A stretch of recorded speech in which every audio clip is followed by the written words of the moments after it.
Let's check everything out. Right, how are we, guys? We doing good? Ready to get started then? Okay, let me talk through where we kind of left off Friday.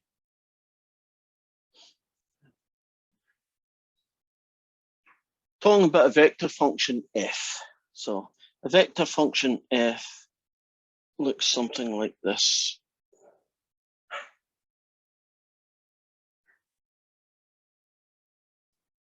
Okay. That's an example of a vector function. We typically call this expression P and this expression Q. And we're interested in a subgroup of the vector functions, also called vector fields, that are called conservative fields. And they have the property that this guy's derivative with respect to y is the same as this guy's derivative with respect to x. And this particular one is not a conservative field. You can check that, but it isn't. But when they are a conservative field, then we can use that to find a line integral of the type FDR, which I still believe is called a flux. And basically you find the value of the potential function at the end, take away the value of the potential function at the beginning. So A is the position, the position vector of the start, and this is the position vector of the end, and F is called the potential function. And that's kind of where we left off last time. So let's try one. Here is question 8. I have no recollection of doing this one. So we're being asked to find that line integral.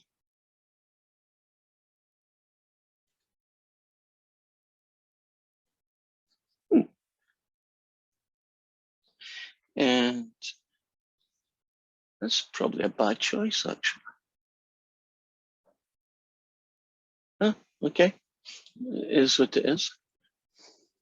You don't need to find the potential function, which is a little bit, not sure what the word I'm looking for, a little bit annoying. They just tell you. And they even tell you, which is what you'd expect, what the equation of the function would be. Oh, let me read it up. Now I know why. Okay.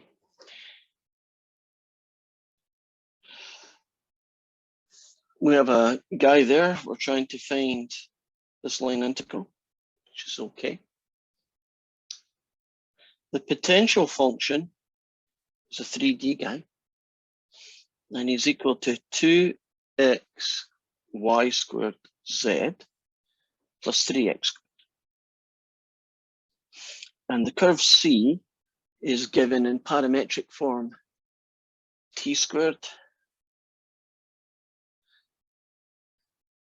e to the t squared take away 1, and t squared plus t take away 1, and t goes from -1 to +1. So I'll put a big bubble around that. That's essentially the information that tells me about the curve. This here, this guy here, is the potential function.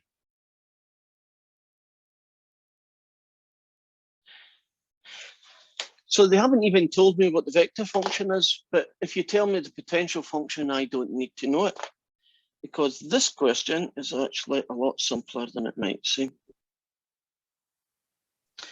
It's just basically the potential function at the end of the curve and the potential function at the start. Well, what is the start and what is the finish? Well, t equals -1 is where you start and t equals 1 where you finish. So I guess I should find out who these guys are. A is where you start. So what would you get? -1 squared. -1 squared take away 1 is a to the 0, which is 1.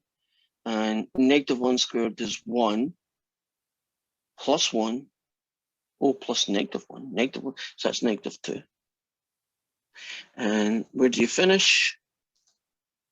At 1. That's going to be 1, 1, and 1. Let me double check this -1. -1 squared. Right, that's -1. Okay. So you start at that coordinate, you finish at that one. So we're going to find the value of the function at the destination point, take away the value of the function at the start point. And the function we're talking about is this guy here. So we're really just going to do 2 times 1 times 1 squared times 1, that's x, y, z, plus 3 lots of 1 squared. And then we're going to subtract.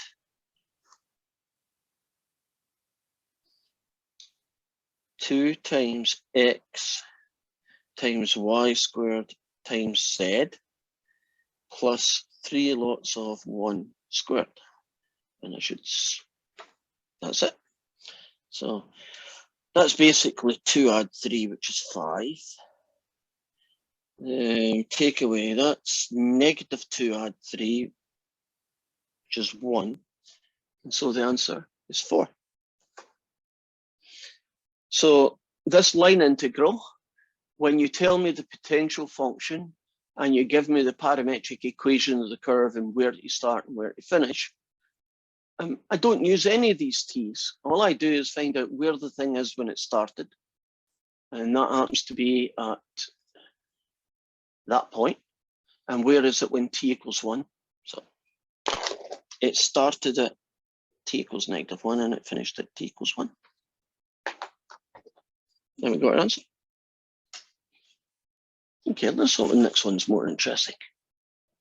Yeah, good. This one's more typical. You would usually expect to be given this guy, not the potential function.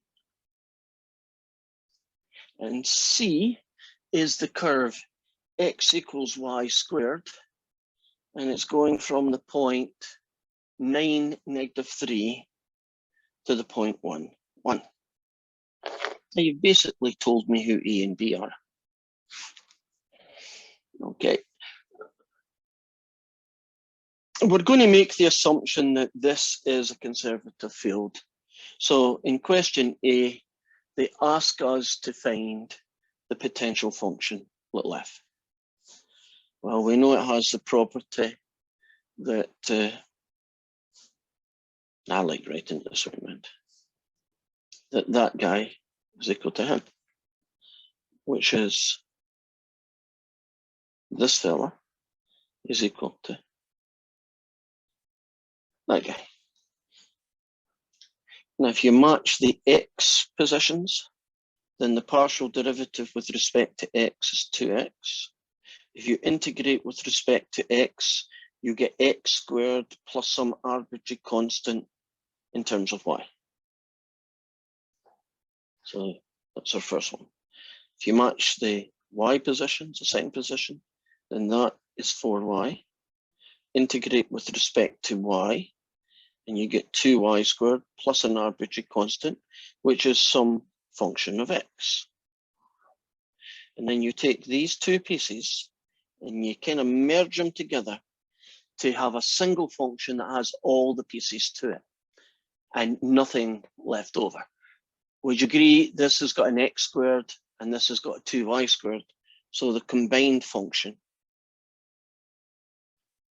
is that guy. Are you comfortable at how we got the potential function by combining what this is telling us and what this is telling us? If you're wondering, isn't that g of y basically the 2y squared? And isn't this h of x the x squared? Do you see how these placeholders allow you to do that? Well, now I have a potential function. We can now find this guy. And he's going to be the value of the potential function at the end. Take away the value of the potential function at the start. Right, at the end, it's 1, 1. Take away at the start, it's that guy. And my function is this fella. So this guy is going to be 1 squared plus 2 lots of 1 squared. Take away this guy. A little bit. I'm just worrying about orientation, that's why I was having a quick look. It's going to be 9 squared plus 2 lots of -3 squared. And so that's 3, take away 18, which I have got is -15. And I screwed up.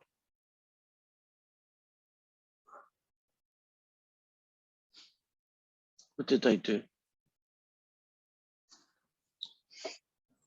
1, 1? 1 plus 18. Oh, that's 81. There we go. 81 plus, what's this guy? 18. 3, take away 99. Now we get the answer. We got 96. Are we okay with that guy? Right. So if you can find a potential function and you know the coordinates where the thing starts, you know, where the curve C starts, and you know the coordinates of where it finishes, just evaluate the potential function at these two guys and subtract them.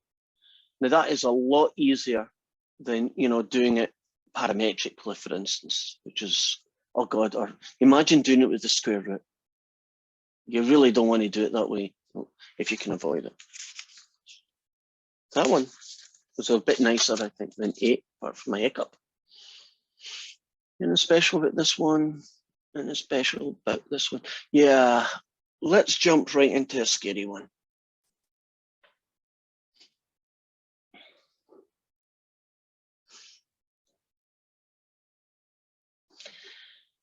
We've not done a potential function with 3 variables yet.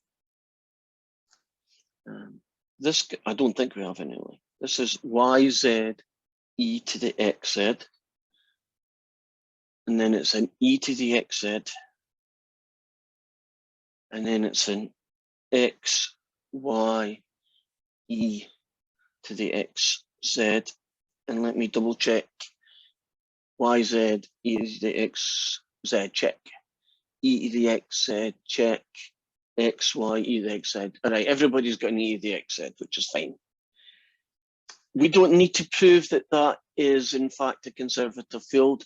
There is a much more complicated test when you do 3D. If you want to see it, go ahead and look it up, but you're not going to be asked to test, is a 3D one conservative? You could be asked, I guess, to prove this, because that's pretty easy. We'll just assume that it is, which I'm sure it is. And now we're going hunting for the potential function. And we now have three guys, X, Y, and Z. And it's going to equal that term, that term, and that term. And I think I'm going to be doing quite a few of these over here. So if you match the first one, you get that. Now, if you integrate with respect to X, that guy's a number, that guy's a number, and that guy's a number. It's a bit like integrating 5e to the 2x, right? So it's not as bad as it looks. Okay. Now, if you integrate this guy, you will get y, z, e to the x, z. But won't you get an extra little bit because it says xz? So is it times z or times 1 over z? Only one of those is the right thing to do. Times z or times 1 over z. One of them's what you do when you differentiate and the other's what you do when you integrate. So hopefully you get the right cap on. Which is it? Times 1 over z. Correct. Is there a way you remember or you just remember? I just remember. Right. If you do enough, you just remember. Okay. Yeah. So we get, I better write it down here. We get,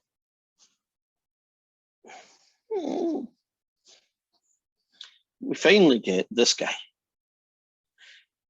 Now, the arbitrary function, right? The guy that's left over is a constant, which means it doesn't have an x in it. So technically, it could have y's and z's, right? Well, you think of this as just a placeholder, right? It's just to allow us to do, you know, the combining thing. Well, we got our first guy. So I'm going to write him over here.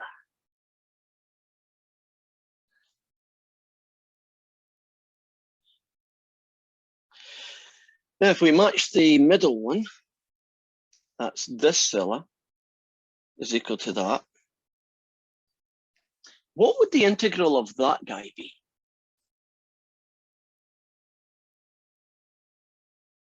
E to the power of xz integrated with respect to y. What's the integral of that guy going to be? y to the xz. And plus an arbitrary constant, h, I'll call it k because I want to, and it's not allowed to have y's in it, so it's going to be some xz thing, right? That's a placeholder for the constant. And there's our second guy.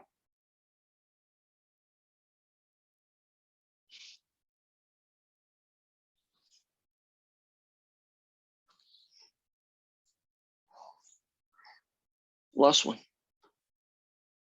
This guy should equal him. And if you integrate this guy with respect to z, you get x, y, e to the xz times a 1 over x. And that guy gets you e to the xz plus some unknown constant that doesn't use a z. So if you don't use a z, we'll call you xy.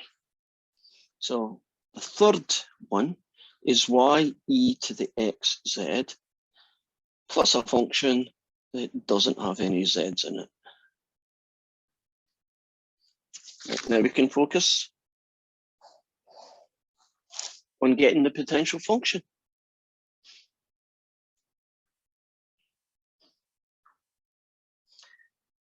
Would you agree that these merge real easily?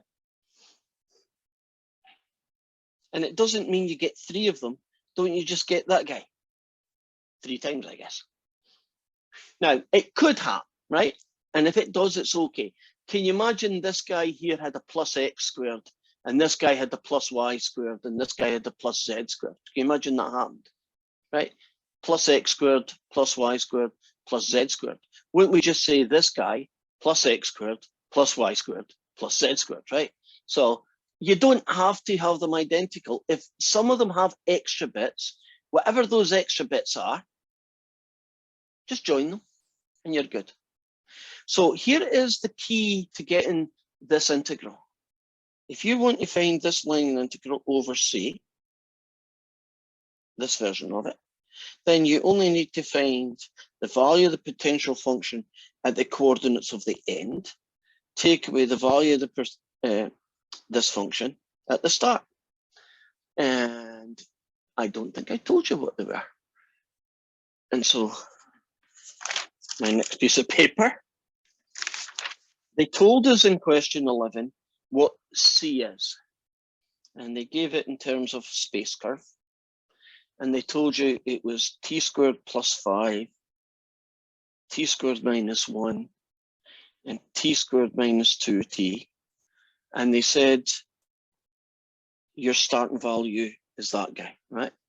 So if you wanted to know the start one, it's t equals 0. So 5, -1, 0. And if you want to know the coordinates of the finish, you use this guy. 9, 3, 0. Checking that. That's 0. That's 0. Yeah. So now that we have got those guys, we find the value of this function at 930. Take away this function at 5, -1, 0. And you get a 3, e to the 9 times nothing, which is just nothing. Take away a 5, e to the 5 times nothing, which is still nothing. And 3 take away 5 gets me -2. And the answer is wrong. What did I do wrong, guys?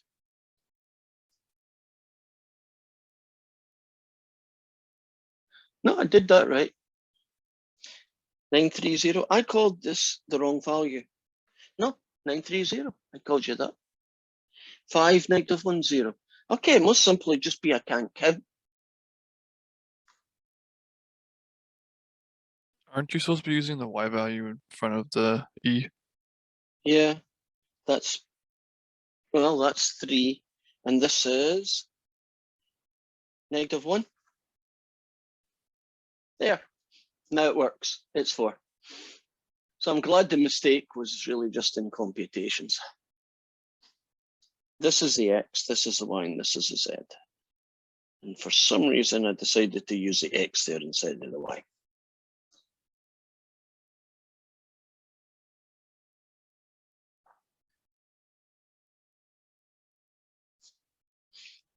From the little hiccup at the end, which I tend to do the quicker I go, are we okay with that process? Now, theoretically, couldn't you do a 4th dimensional vector function? Or a 24th dimension? God will never do it to you, but if you wanted to, it was possible. I mentioned it on Friday. I'm sure I did. If you're being asked to find the work done in moving through a force field F, what is the line integral that does that?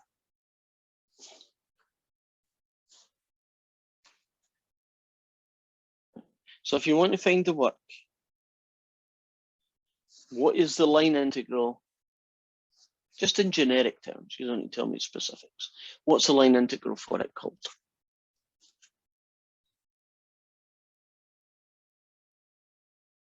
No takers? Even if you couldn't remember, you could probably guess based on what we've done today. Isn't it the same one we've been doing? Yeah. Isn't it just another way of asking to find that? Right, that's all it is. So if you had a vector field F, force field F, vector function, there are 3 names. Finally got the 3rd name, I couldn't remember the 3rd one on Friday. You're looking for this guy. So you need to be told who this guy is. Well, he's x to the 5, y to the 5. Actually, he's written like this. But I do not like that notation. I always convert into that regardless. And we're also told where it starts and where it finishes. And that makes our life a lot easier. And does it go in a straight line? Well, it might, but couldn't it curve? Couldn't it go back to the universe and come back to here afterwards, to the moon? Doesn't the fundamental theorem says it doesn't matter. It just matters where it starts and where it finishes. It doesn't really matter how it gets there, which is kind of interesting, but that's what it is. So let's go hunting for our potential function.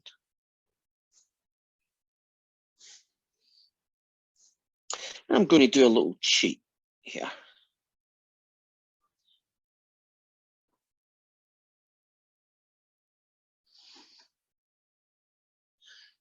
Would you agree that this function in a lot of ways is very symmetric?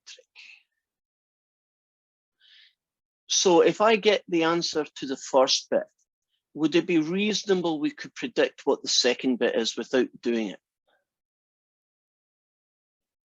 Let's see if that works.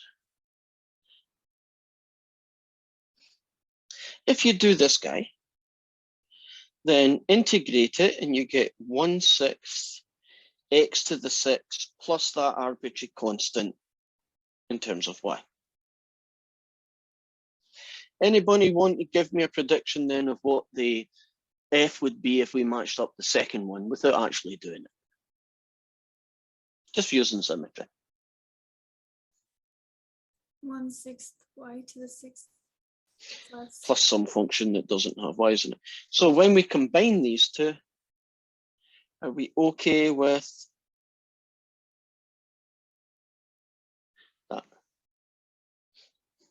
Now, I don't think in a baby question like that, that cheat was really that worth it, right? And what you could have done it easily the right way. But can you imagine that you've got a really ugly guy here in x's and an equally ugly guy here in terms of y's, but they have that symmetry thing going on. In other words, the x's and y's switch places. If you did a lot of work on the first one, couldn't you just jump and tell me what the second one is without having to fight your way through, you know, who knows? Can you imagine it was a chain rule with a U sub in it, right? Some ridiculously ugly thing, right? You don't want to do it twice if you can predict it. And I think that's reasonable prediction. And so the work done is going to be the line integral. And in this case, it's going to be the value of the potential function at 3, 3, take away the value of the potential function at 1, 0. In this case, it's 1/6 3 to the 6 plus 1/6 3 to the 6. Take away 1/6 1 to the 6 plus essentially 0. And I'm not going to spend a lot of time on this, but evidently at least the one over here. Can you trust me? That's probably what you're going to get if you did it all by hand.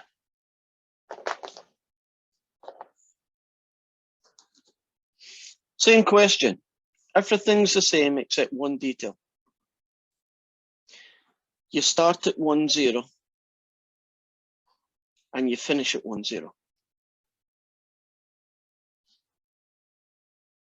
What's the work done going to be?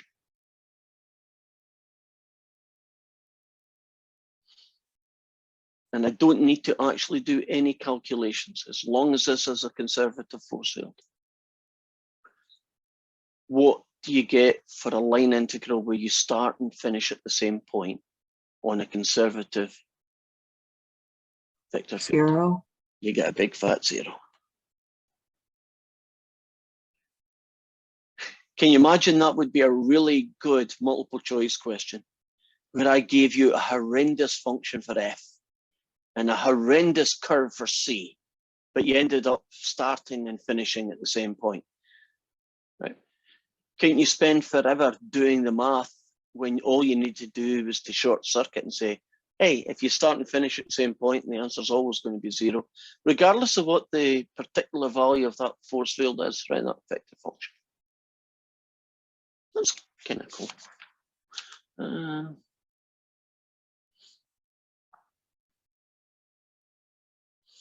Yeah, that's videos.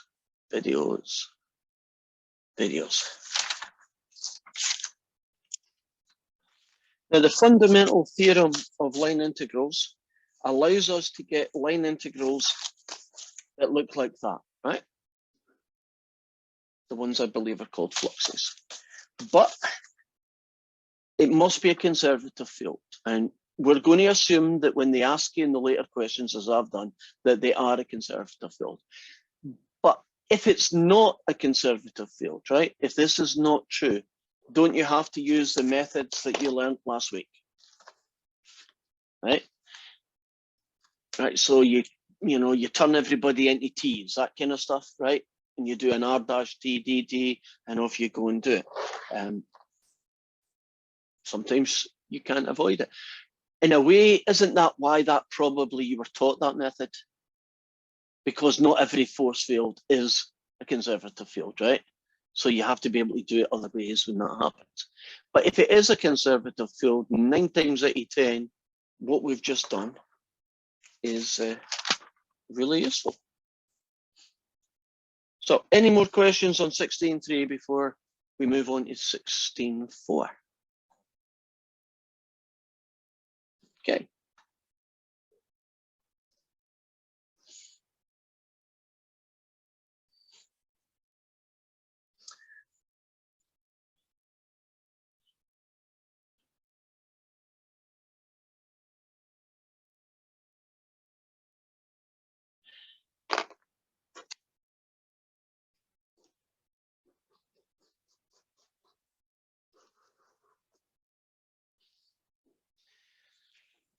Okay, this guy, Green's theorem.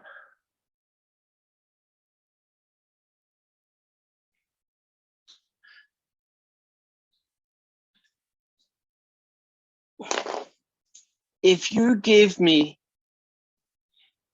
one of these questions, wouldn't I be using the potential function and hoping that I have a conservative field? Okay, now, some line integrals don't look like that.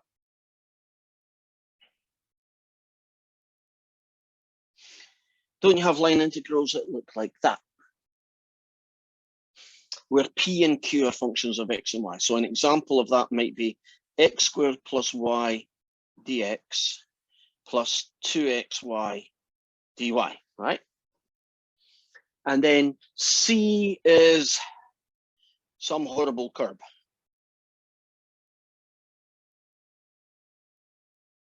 Right? Wouldn't it be nice if we could do this question without having to turn everything into T's?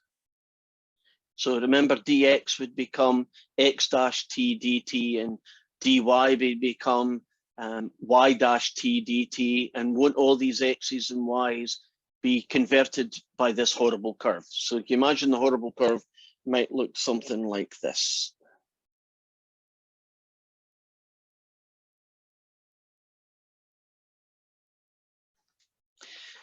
Can you imagine that if you converted everything here into t's, and I guess I need a start and a finish, right? Wouldn't that be one of the ugliest integrals you'd probably have to do? Can you imagine there'd be quotient rules, integration by parts and u subs, and just sheer size. Well, the good news is that we don't need to do it that way. There's a guy called Green who figured out a really cool way of finding these line integrals. You ready for it? Right. So this particular version of what he's done is going to have a circle around it. Now, when you see an integral that looks like this, with, well, we'll put these guys back in, but the important part is this. This means that it's a closed, simple loop, which means you're going to start somewhere and do whatever it is you're going to do, but it's closed means that it goes round in a big loop. So Green's theorem is for line integrals where you start and finish at the same point, but the field is not conservative, right? If this was conservative, wouldn't the answer just be 0? Right? So it's not a conservative field that you're fighting with, right? It's this guy here, it's a different world, but it is a closed loop. Sometimes they're careless and don't put that little circle in, sometimes they do, but we'll assume it's there regardless. And Green's theorem says that we can rewrite this guy in terms of a double integral over a region called D. And if you're wondering who D is, since this is a closed loop, D is all the points inside that closed loop. And wouldn't it be nice if it was a circle or a bit of a circle, right? Something we could define relatively easy, right? And it's a double integral over, I'm trying to look at this one here, dx dy or dy dx, doesn't really matter. And then we have the guy that goes here, and these two come into play. And I know I'm going to do this back to front. I always do. So hold on a minute, and I'll make sure I get it the right way around. It's d by dx of q take away d by dy of p. Let me double check on that. Differentiate differentiate. Yep, that's the right way around. Oh, remember this guy about conservative fields? If this is true, won't that be 0? So won't the integral end up being 0? Which is what you would get if it was a closed loop, right? And it was conservative.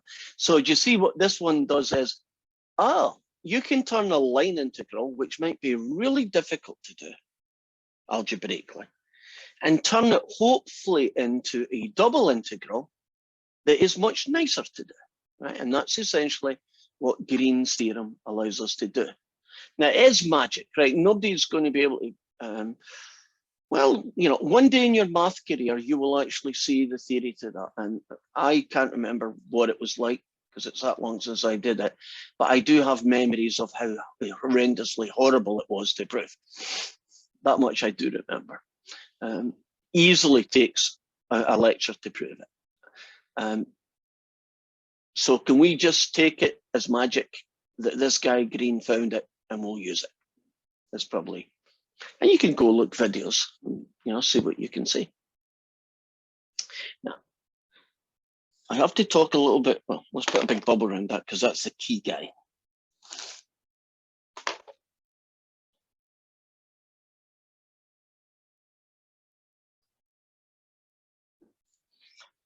Orientation kicks in. Orientation is how do you go round a closed loop? Because technically I'm going round anti-clockwise, aren't I?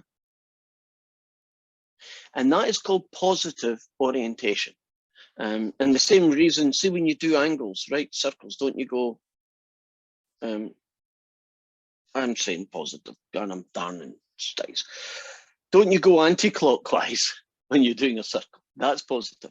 This particular guy has a negative orientation, right? So if you go clockwise, it's negative orientation. And if you go anti-clockwise, it's positive orientation. Now you might think, what does that do? Well, sometimes your answer is positive and sometimes your answer is negative. And you have to take count of the orientation, right? So if you go round and you get the answer 42, but you've not added the orientation into it, right? If you're going the right way round, it is 42.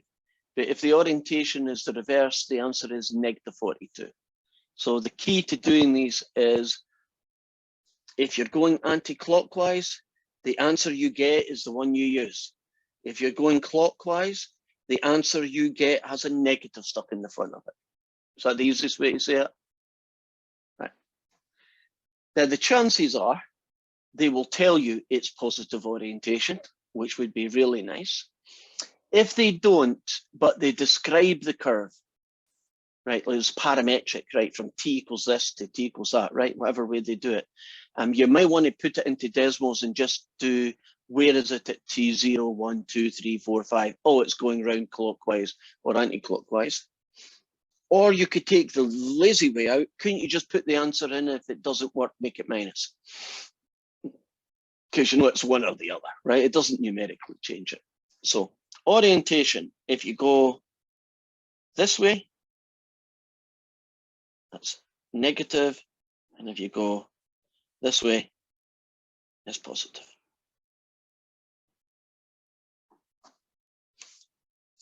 Okay. I spent too much time. Okay, we could do an easy one. I'm assuming that question 1 is an easy one. Let's find out. We're being asked to find closed loop C, xy dx, x squared y cubed dy, and C is the triangle going from 0, 0 to 1, 0 to 1, 4. So you're going to go that way. Are you comfortable that's positive orientation? Okay, so that triangle is going to be D.